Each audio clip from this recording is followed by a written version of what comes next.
Hi, my name is Paisley Waterton, and this is my final assignment for classroom management. Before I begin, I want to share a quote that I think is relevant to not only this presentation, but the classroom management course overall. What we see is often is only a fractional part of what really is. We will come back to this at the end of the presentation. Week 1 is focus on high expectations.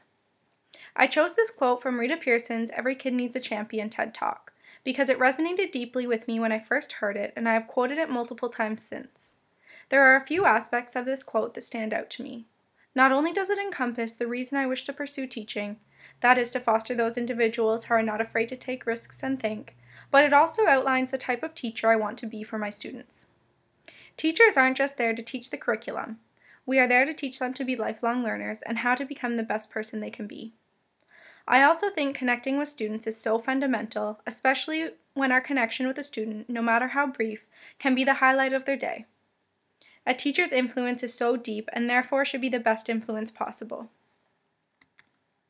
Week 2 is focus on learning. The image I chose for Week 2 outlines the benefits of differentiated learning. I chose this image because of the listed benefits. These advantages are the main goals that I have for student learning. I really like that the ideas on this chart don't just reflect curricular learning objectives. They focus mainly on developing skills that can help students to learn a wide range of things and become lifelong learners. One that I want to emphasize is student engagement, as that was also an important aspect of Week 2. By providing students the styles of learning that they require, we are making education more accessible for everyone. Ultimately, differentiated learning promotes not only a positive classroom environment, but also a place where students are able to learn the best they can. Week 3 is focus on knowing your students. For Week 3, I have chosen an article about the I Wish My Teacher Knew activity that Kyle Schwartz tried in her classroom. I think that this is the epitome of getting to know your students. It provides them with the opportunity to share information that they may otherwise not, and in a non-threatening way. The information offers the teacher much more than just what is on the page as well. Perhaps there are behaviors or situations that can be explained by these simple notes. They can provide a teacher with insight into the minds of students and allow the teacher-student relationship to develop into a more trusting environment.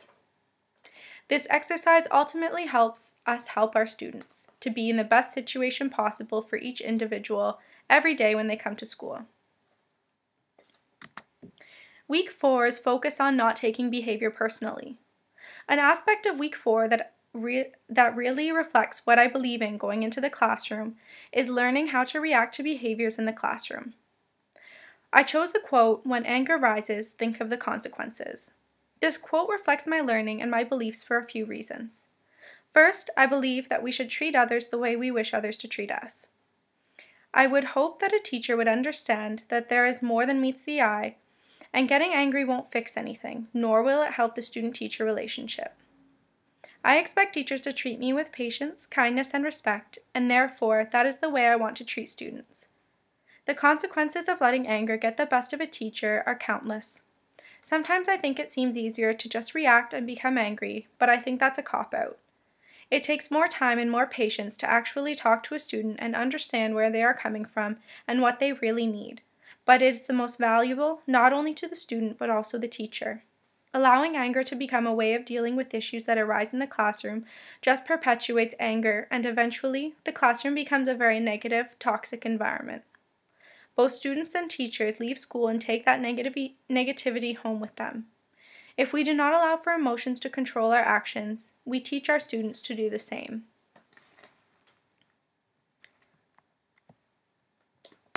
Week 5 is focus on the third teacher. This was one of my favorite lectures because I got so much out of it about setting up the classroom to make it work for students. I searched for a long time to try and find a classroom setup that incorporated all of the aspects that I liked, but I could not find one that was just right. So I chose to make my artifact for Week 5 an empty classroom. I see endless possibilities for this classroom. One of my favorite approaches to teaching is inquiry-based learning, and my classroom would reflect that with the wall and boards covered with students' work and initiatives. My setup would be to facilitate collaboration and to provide students with multiple seating areas to meet their needs. Ultimately, I want to emphasize that the third teacher is one for which we can have ideas going in, but it ties closely with knowing our students. Once we know our students, we can prepare and arrange our classroom based on their needs and learning styles. Reading Week is focused on your health and well-being. For this artifact, I chose an approach to maintaining well-being during stressful times that I often take. The article is a list of mantras specifically for teachers. I think that there are so many different approaches that teachers take, but this one is something that only takes a couple of seconds and can be done throughout the day. Taking time to meditate, reflect, and accept that there are some things that cannot be changed is critical. I repeat mantras to myself, often just as a way to detach from the present and allow myself to assess what I need physically as well as mentally. A quote that stuck out to me the night we had administration come in to talk in groups was that we can't set ourselves on fire trying to keep others warm. If we aren't helping ourselves, we can't help our students. Week 6 is focused on collaboration.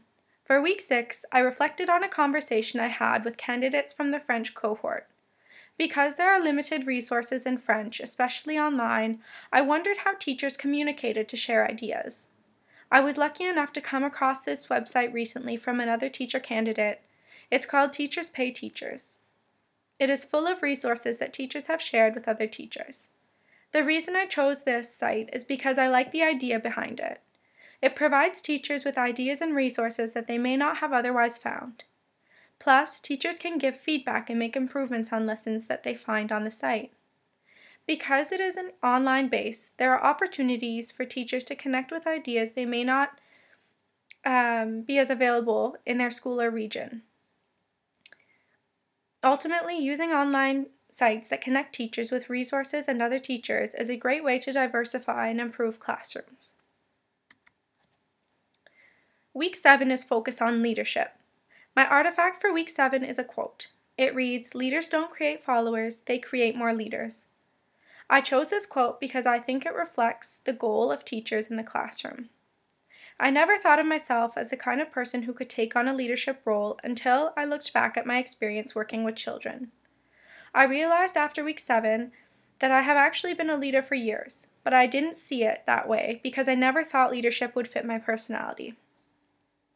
Ultimately, we want to encourage students to think critically and for themselves, not just follow the crowd. Rather than expecting to be followed, we are being leaders for our students with the expectation that they will learn from us. We are ultimately acting as models for the leadership from which we hope our students will learn. Week 8 is focused on communication.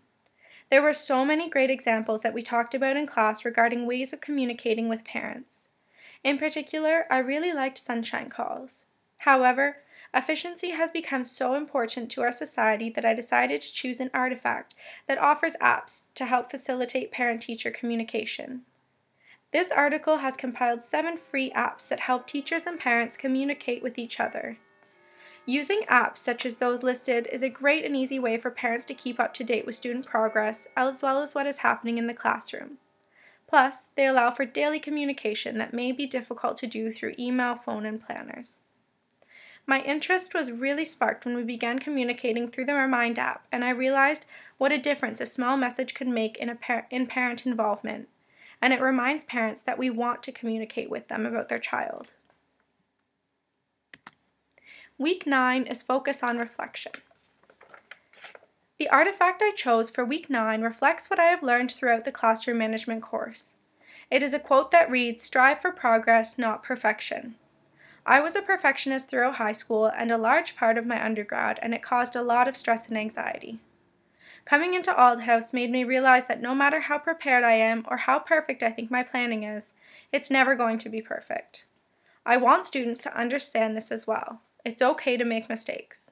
Mistakes are good, and they're how we learn and improve. If something doesn't work the first time, we try and try again. The best we can do is reflect on how we can do better the next time. I mentioned a quote at the beginning of the presentation.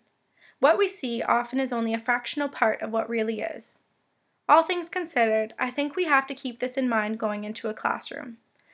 There is so much more to our students than what we see on the exterior, and we have to be aware, understanding, and ready to help our students be the best people they can be. Thanks for watching.